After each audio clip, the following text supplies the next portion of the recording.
we're more attracted to events when it comes to lead generation? Well, I got started probably about 2 years ago. It started off with like a client appreciation event. It was something I had already been in the works thinking about doing, and then finally put action behind about in 2022. And what I find about it was that it made a way of connecting with my database feel a little bit more personal.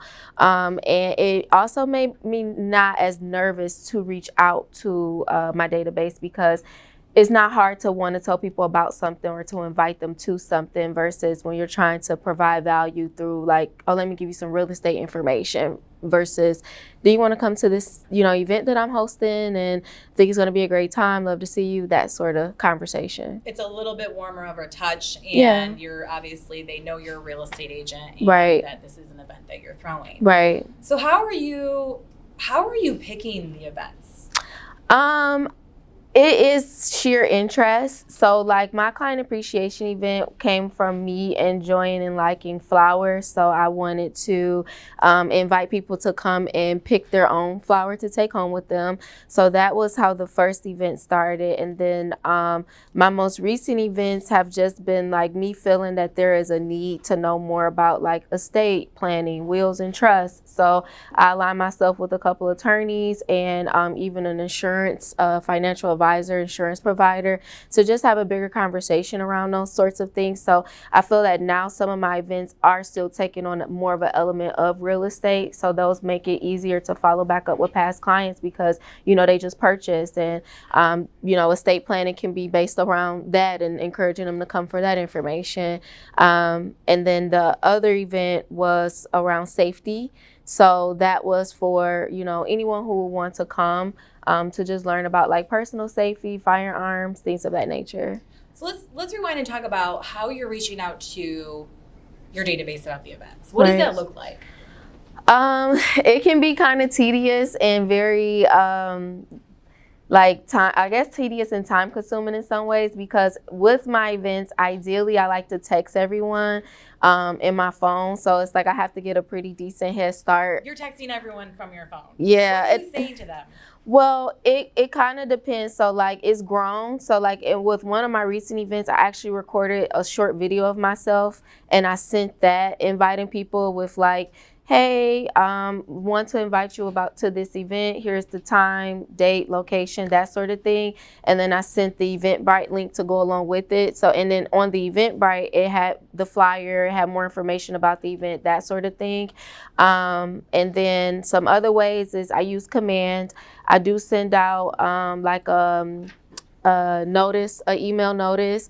And then I have a newsletter, an e-newsletter that goes out. So then I always be sure to, tell Jess what to put in it. And so she'll do that. And then I'll send out like a postcard. So there's multiple ways in which I'm kind of reaching out and touching people. But I definitely try to make a phone call, especially a phone call to my past clients, inviting them. And then everyone else, I like to just send a text message to when time permits. What is that feedback like when you're sending the video, especially? Yeah, it's pretty well received. Like people are like, oh, this is great, or they like the event, they like the video, or they'll say, oh, this is cute, blah, blah, blah, that sort of thing. So. And you said you're giving yourself time. How much time are you giving to reach out to everybody? I would say in terms of like trying to send out like the text message would be to at least 3 weeks. At least 3 weeks. Yeah. Just because it's like I probably can set a goal of like, okay, I need to send maybe 15 text messages a day, but that's not kind of how my brain works sometimes. So I'll just keep sending it like until I'm just like, okay, I don't have time to do it anymore. And then the next day pick back up with a couple more, time to do it. And I do say that like, okay, I know there are better ways to do it. I know we have Trulio on Command to do it that way, but I do like to send it from my number. So that's the reason why I like personally have gotten caught up with just invest in the time to just send it out. And then truthfully, if we're supposed to be reaching out to our database once a quarter at best, this is just what it looks like. It's just more intensive because it's in a shorter period of time versus for a 6 week or 8 week thing, You 13. mentioned that you reach out to vendors and stuff like that, and you have people that potentially co-host with you. Yeah. What's the reasoning behind co-hosting? I enjoy co-hosting for multiple reasons. Firstly, planning events can be time consuming, so it is nice when you can kind of figure out, like, as a team, who can be responsible for what. But secondly, is like we get to expose each other to each other's databases and networks, if that makes sense. So I get to meet people who I otherwise may not have met before because I didn't know them, but this person brought them to the event. So those are some really great benefits when you do that. And then just relationship building, because like, learning attorneys and things like, or knowing attorneys, those are people who you end up needing maybe later on down the line in some capacity. So we're better referrals for clients too. And do they help with the costs at all of some of these events? Yes. When we co-host, I did come into it pretty transparent that this would be like a shared event and shared costs. So just identify what immediate cost did we see the event having, and then sharing that. And then another thing that I think is beneficial are sponsorships. So this was my first year ever leaning in on sponsorships for my events. And that was pretty successful. It's just about really positioning, like, what are you offering to your sponsors in exchange for the levels of sponsorships that you want them to participate in. So not only do you have to have value for the people that are coming, you also have to have value for the people that are doing the event with you. Yeah. They have to find that it's worth their time as well. Yeah, and investment and things like that too. So, that part, you do have to put some thought around, like, what value look like to you. I know I leaned in with some help from people in the office who I know host events and have mentioned that they did sponsorships, because like I said, this was my first year doing that. So I just think you have to realize you do bring value, even if it's sharing, like one simple thing would be like they're going to be featured on a referral sheet that you're making sure everyone that attends the event is going to get.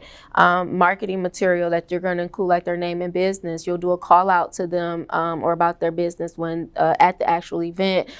Even a seat at the event can be a part of the sponsorship, one of your sponsorship tiers. So like I said, it was just really about like mapping out what did I think value would be for people, and then putting an associated cost with that.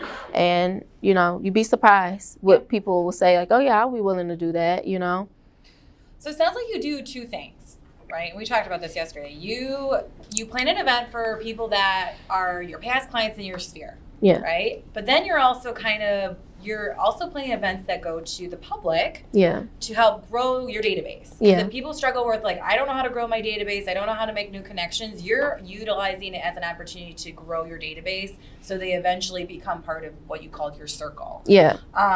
So tell me how you reach out to people that are not part of your sphere. Obviously, the co-hosting, you meet people that way, but you utilize social media a little bit to also get people to come to the events and Eventbrite.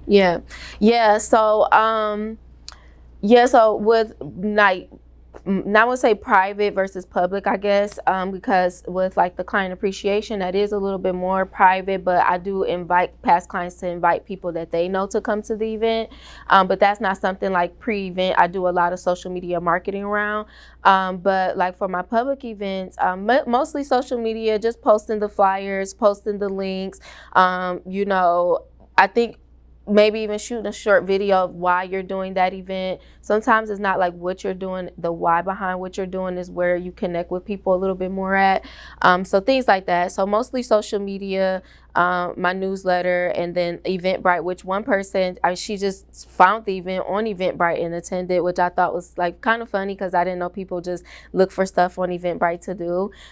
So, you just, again, it's just one of those things of you putting something out there, not always knowing what the exact outcome is going to be, but someone's going to receive what it is that you're doing.